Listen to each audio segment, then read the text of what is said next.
Bilbila haadha keenyaa uummatatti agarsiisa. Bilbila haadha keenyaa bitan. Bilbila haaraa inni kamne.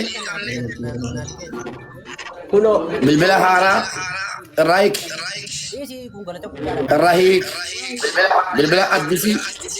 Obboleessa keenya anaa fi obboleessa keenya eebbisaatu qobaatti bilbila kanarree bitee fi uffata kanallee yoo daa'imaallee uffata haadhaallee uffata koofeerii galchinee uffata irraa jijjiirree hoteelallee irraa qabne kana hunda kan godhe anaaf obboleessa koo eebbisaa du'aayii barbaadaa addatti du'aayii godhaa fi hundumti keessaniyyuu haajaan kee abaa'u jedhanii haajaa qaba eebbisaanii kana fakkaata birrii isaanii yoo rabbi jedhee birrii miiliyoona tokko kumni dhibba shantama keessaa obboleessi keenya viidiyoo natti erge sun isin bira jira reedii mir reedii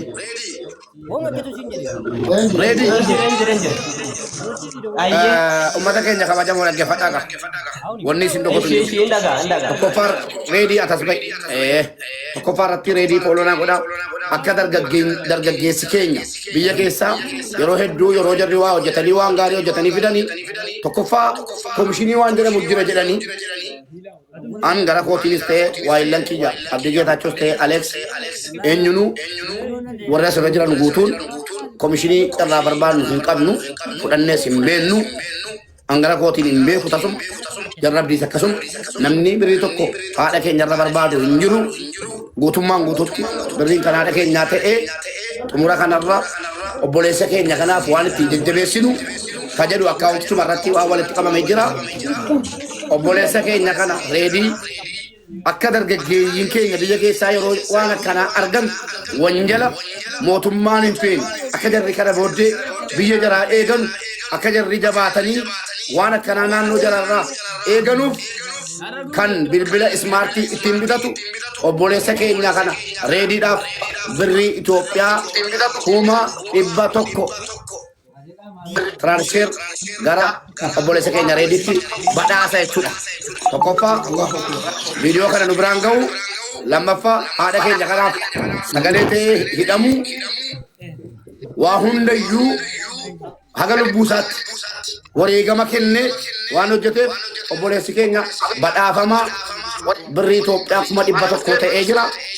Atillee baga gammadde dargaggeessi biyya keessa jirtanullee kan biraa yeroo waan akkasii argitan haadholii irratti miidhaa akkasii qaama fedheenu yeroo irraan ga'amu akkasin viidiyoo waraabdanii qaama seeraa biratti nama kanatti gaafachiiftanuudhaaf aamilee akkasinii ta'u nama rabsuu qofaan hin guddatamu nama rabsuu qofaaf namni hin beekamu nama xiqqeessuu qofaaf miti kan fooloon guddatu waan gaarii hojjetanii uummataa dhiyeessuudhaanis akka badhaafamtan kana booddee illee itti fufachuudha.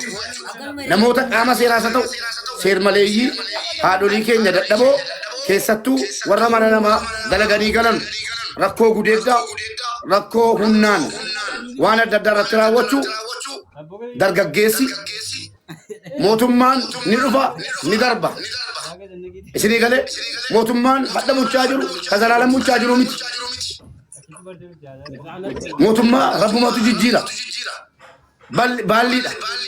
Darbaa kan bor mootummaa ta'ee bakka mootummaa kanaafu humna baratee fi humnuma biyya keessa jiru malee biyya baraatii Faransaay irraa yookiin Ameerikaa irraa dhufee biyya keenya hin bulchu. Wal tiksuu qabna jechuudha mootummaa jalatti. Wal tiksuu qabna jechuudha mootummaan ummata. Mootummaan ummata yeroo jennu kanuma mootummaa jechuun kanuma jechuudha. Rakkoo haadholii keenya irra ga'u dirqama qaama seeraa amma ni dhufutti jennee eeguun qabna. Viidiyoo waraabuudhaan saaxiluu mootummaa beeksisuu akka inni seeraan qabamu gochuu wareegama barbaachisu haqaan kafaluu jechuudha. Kanaaf obboleessi keenya kun birrii 100,000 Itoophiyaa badhaafameera.